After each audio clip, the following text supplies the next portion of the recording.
High everyone, welcome back to my channel Walida's life.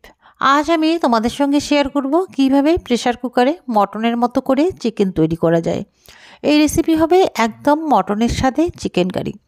Recipe follow করে তোমরাও কিন্তু খুব সহজেই বানিয়ে ফেলতে পারবে।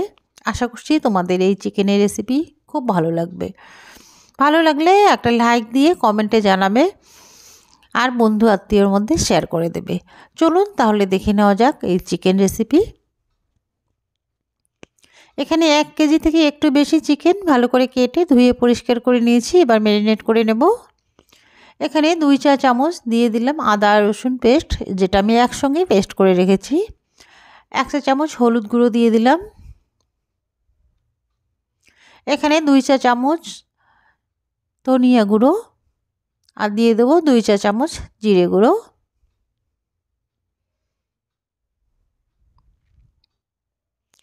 আর দিয়ে দিচ্ছি 1 চা চামচ লঙ্কার গুঁড়ো।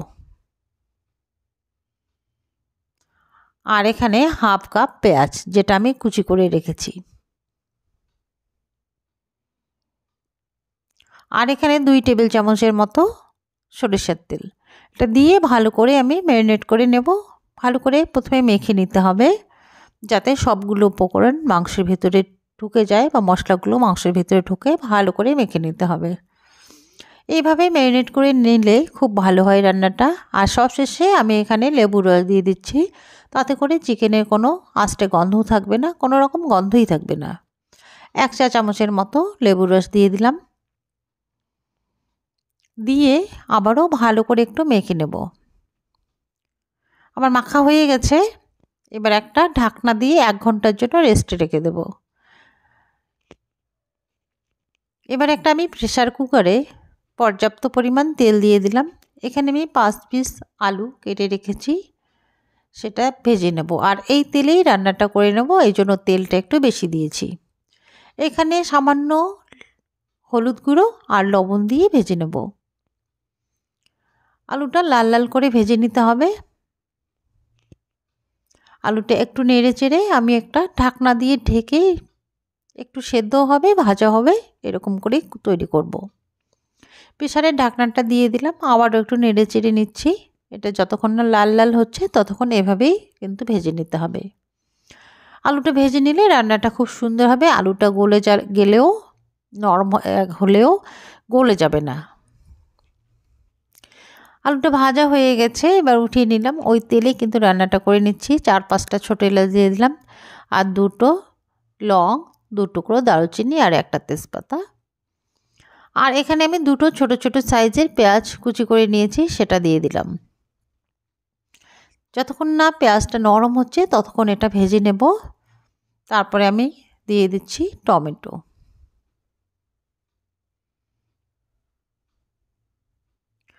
টমেটোটাও যাতে নরম হয়ে যায় এইভাবে ভেজে নিতে হবে। এখানে কিন্তু আমি একটু আদা রসুনও পেস্ট দিয়েছি, এটা স্কিপ হয়ে গেছে। আর ঝালের জন্য রঙের জন্য আমি 1 চা চামচ কাশ্মীরি লাল লঙ্কার গুঁড়ো দিয়ে দিলাম।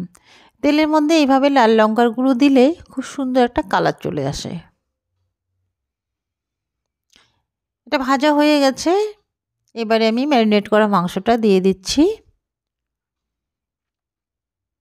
এই মাংসটা তোমরা চাইলে কিন্তু 30 মিনিটের মতো ম্যারিনেট করে রাখতে পারো। যদি সময় বেশি থাকে 1 ঘন্টা রেখে দেবে, তাহলে কিন্তু ম্যারিনেটটা খুব ভালো হবে। এইভাবে 4-5 মিনিট ধরে আমি কষিয়ে নেব। এখানে এবার প্রথমে লবণ ইউজ করব না, কারণ লবণ দিলে অনেকটা জল বেরিয়ে আসবে, তাতে করে মাংসটা কষানো ভালো হবে না। প্রথমে লবণ ছাড়াই আমি অনেকক্ষণ কষিয়ে নেব। আলুটাও দিয়ে দিলাম, কারণ আলুটাও একই সঙ্গে কষানো হবে। যেহেতু আলুটা অনেকটাই বড় সাইজের, আলুটা কিন্তু সেদ্ধ হয়নি, শুধু উপর থেকেই লাল লাল করে ভাজা হয়েছে। এখানে দিলে মশলার সঙ্গে কষানো হয়ে যাবে, তাতে করে আলুটার কিন্তু টেস্টও অনেক বেড়ে যাবে। 4-5 মিনিট এভাবেই কষিয়ে নিতে হবে। দেখুন অনেকটা কিন্তু জল বের হয়ে আসছে। এবারে আমি লবণটা দিলাম। লবণটা দেওয়ার পরে কিন্তু অনেকটাই জল বের হয়ে আসবে। এই জলেই কিন্তু মাংসটা একদম পারফেক্টভাবে কষানো হবে। আবারও 4-5 মিনিট এভাবেই কষিয়ে নেব। এবারে কিন্তু দেখতে পাচ্ছেন মাংসর তেলটা উপরে চলে আসছে, মশলাটা কিন্তু কষানো হয়ে গেছে। আরও একটু নেড়েচেড়ে কষিয়ে নেব। মশলার পরিমাণটাও কিন্তু কমে গেছে, মাংসের পরিমাণটাও কিন্তু কমে গেছে, আর উপর থেকে তেলটা ভেসে আসছে। এইভাবে প্রেসার কুকারে চিকেন রান্না করে দেখবেন, একদম মটনের মতো খুব ভালো লাগবে আর খুব কম সময়ে তৈরি হবে। আমার কষানো হয়ে গেছে, এবার আমি ছোট চায়ের কাপে 1.5 কাপ জল দিয়ে দেবো। মাংস সমান করে আমি জল দিয়ে দিচ্ছি, তাতে করে খুব একটা ঝোলও হবে না, একদম শুকিয়েও যাবে না। এবারে লিডটা লাগিয়ে দিলাম, একটা সিটি অবধি অপেক্ষা করব। একটা সিটি দিলেই কিন্তু আমার পারফেক্টলি মাংস সেদ্ধ হয়ে যাবে। দেখতে পাচ্ছেন ঠান্ডা হয়ে গেছে, এবার আমি এটা খুলে নিলাম। আর কালারটা দেখে বুঝতে পারছেন এটা কতটা লোভনীয় হয়েছে। আর একটু গ্যাসটা অন করে একটু গরম মশলা দিয়ে দিচ্ছি, আর খুব একটা বেশি নাড়াচাড়া করব না, একটু নেড়ে চেড়ে মশলাটা মিশিয়ে দেব। ঝোলটা কিন্তু খুব একটা বেশি হয়নি, আর একদম শুকনো শুকনো করতে চাইলে আর একটু জাল করে সেটা কমিয়ে নিতে পারবে। এইভাবে একবার তৈরি করে দেখো, খুব ভালো লাগবে। যারা নাকি চিকেন খায় না তারাও খুব পছন্দ করবে এইভাবে রান্না করলে। আশা করছি রেসিপি খুব ভালো লাগবে। ভালো লাগলে বন্ধু আত্মীয়ের মধ্যে শেয়ার করে দিবে। আর চ্যানেলে নতুন হলে একটা সাবস্ক্রাইব করার অনুরোধ থাকলো।